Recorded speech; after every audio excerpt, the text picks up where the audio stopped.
இன்றைய வேதவசனம் ரோமர் 8:15. அந்தபடி திரும்பவும் பயப்படுகிறதற்கு நீங்கள் அடிமைத்தனத்தின் ஆவியை பெறாமல் அப்பா பிதாவே என்று கூப்பிட பண்ணுகிற புத்திர சுவிகாரத்தின் ஆவியை பெற்றீர்கள். ஆம், நாம் அடிமைகளாய் இராமல் புத்திரர்களாய் இருக்கிறோம். யார் தேவ புத்திரர்கள்? எவர்கள் தேவனுடைய ஆவியினாலே நடத்தப்படுகிறார்களோ அவர்கள் தேவனுடைய புத்திரராய் இருக்கிறார்கள் என்ற வார்த்தையின்படி, யார் தேவனுடைய ஆவியின்படி நடக்கிறார்களோ அவர்களே தேவனுடைய புத்திரர்கள்.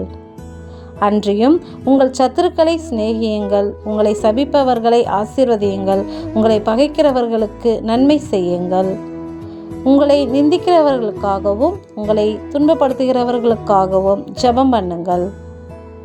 இப்படி செய்வதினால் நீங்கள் பரலோகத்தில் இருக்கின்ற உங்கள் பிதாவுக்கு புத்திரராய் இருப்பீர்கள் என்ற வார்த்தையின்படி, நாம் சத்துருக்களை சிநேகித்து நமக்கு எதிராக இருப்பவர்களுக்காக ஜெபம் பண்ண வேண்டும்.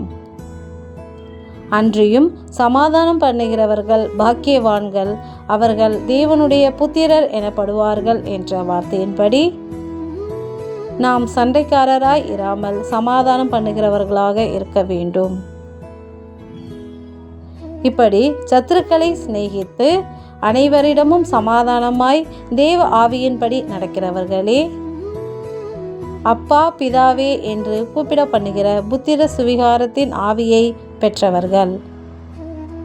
நாமும் அடிமையாய் இராமல் தேவனுடைய புத்திரர்களாய் இருக்க வேண்டுமென்றால் நம் சத்துருக்களை சிநேகித்து அனைவரிடமும் சமாதானமாய் கர்த்தருடைய ஆவியின்படி நடப்போம். எங்களை எப்பொழுதும் உம்முடைய ஆவிக்குள்ளாய் நடத்தும் எங்களுடைய நல்ல தகப்பனே, உமக்கு நன்றி செலுத்துகிறோம்.